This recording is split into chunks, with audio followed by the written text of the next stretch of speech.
जय श्री श्याम। ओम नमो भगवते वासुदेवाय नमः। ओम नमो नारायण। अत्यंत शुभ दिन है आज। मैंने सुबह कम्युनिटी पोस्ट में अवगत करा दिया था आप लोगों को कि आज अचला एकादशी या अपरा एकादशी का दिन है। और अपरा एकादशी का तात्पर्य असीम से है। असीम सुख सुविधाएं, असीम भौतिक सुख, असीम आध्यात्मिक आनंद, हर चीज असीम प्राप्त करने के लिए श्री कृष्ण ने अर्जुन को बताया।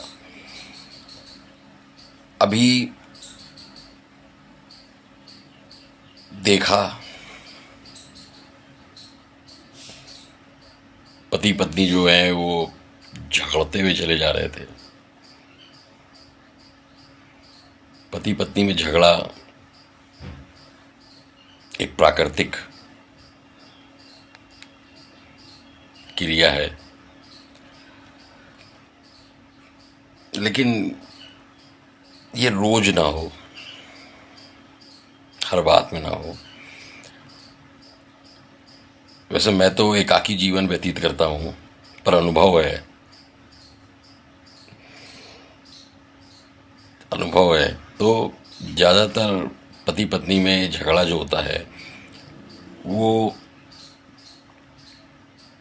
किसी तीसरे विचार या तीसरे व्यक्ति के प्रवेश कर जाने से प्रारंभ हो जाता है।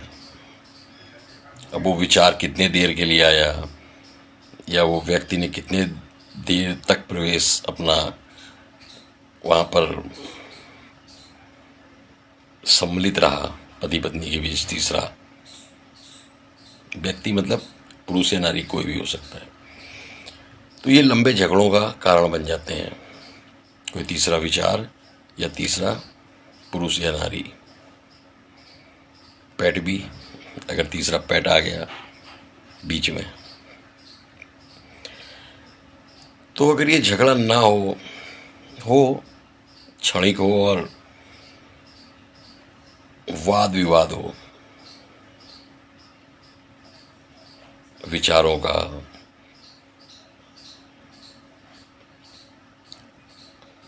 और हिंसात्मक ना हो, और सभी चाहते हैं, ईश्वर भी चाहते हैं कि पति पत्नी प्रेम से रहें। पति पत्नी का प्रेम बढ़ाने के लिए एक बहुत अच्छा भगवान ने आशीर्वाद रूपी वृक्ष दे रखा है। पहले मैं उसके बारे में बताता हूँ, उस वृक्ष के बारे में। इसको हर श्रृंगार या परिजात का वृक्ष कहते हैं कि समुद्र मंथन जब हो रहा था तो तमाम चीजें निकल रही थी, उसमें परिजात या हर श्रृंगार का पेड़ भी निकला। तो देवताओं ने उस पेड़ को लिया और इंद्र के बगीचे में लगा दिया। बाद में एक समय आया द्वापर युग का, तब श्री कृष्ण की पत्नी सत्यभामा को उस परिजात या हर श्रृंगार के वृक्ष के बारे में पता चला। उन्होंने श्री कृष्ण भगवान से कहा कि अगर आप ये मुझे ला कर देंगे तो मैं इससे हमारा और आपका प्रेम दुगना चौगुना होगा और मैं दीर्घायु भी हो जाऊंगी और चिर यौवन प्राप्त होगा, हमेशा यौवन मेरा बना रहेगा। आप ये मुझे ला कर दीजिए इंद्र के बगीचे से। तो पौराणिक कथाओं में कहते हैं कि इसको लेकर श्री कृष्ण और इंद्र में युद्ध भी हुआ, और सत्यभामा के कहने में श्री कृष्ण भगवान धरती में परिजात या हर श्रृंगार के वृक्ष को लाए। तो मैं बात कर रहा हूं हर श्रृंगार के फूलों की। अब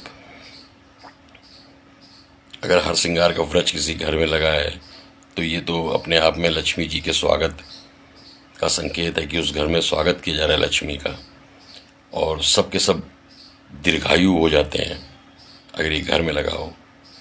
अब आते हैं हर श्रृंगार के फूलों का, तो ये तो देवी देवताओं को अति प्रसन्न है। अब इसका जो इत्र बनता है अतर, ये देखिए, तो इत्र ये अतर बनता है। इसको अगर आप हर एकादशी को, हर महीने 2 आती हैं, नारायण और माता लक्ष्मी को अर्पित करें, 1-2 बूंद, और व्यक्तिगत प्रयोग में भी अगर पति पत्नी दोनों प्रतिदिन इसको अपनी नाभि में लगाएं तो जो झगड़े वाली बात होती है वो खत्म हो जाती है और जिंदगी महक जाती है।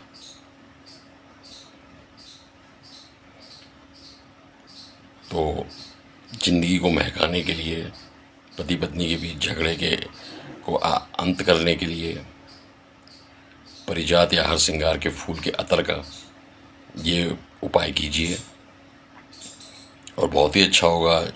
जिनके पास जगह है वो इसके पेड़ को लगा लें। बहुत अच्छी खुशबू होती है, खास तौर में गर्मियों में, और रात में ये फूल निकलता है और सुबह गिर जाता है। तो पति पत्नी के झगड़े में इत्र ये कमाल कर देगा। इसका प्रयोग करें दोनों, और हर एकादशी में, अब आज तो अपराध एकादशी हो गई, अब फिर एकादशी आएगी। श्री नारायण और माता लक्ष्मी को ये अर्पित करें। जय श्री श्याम। झगड़ा मत कीजिए।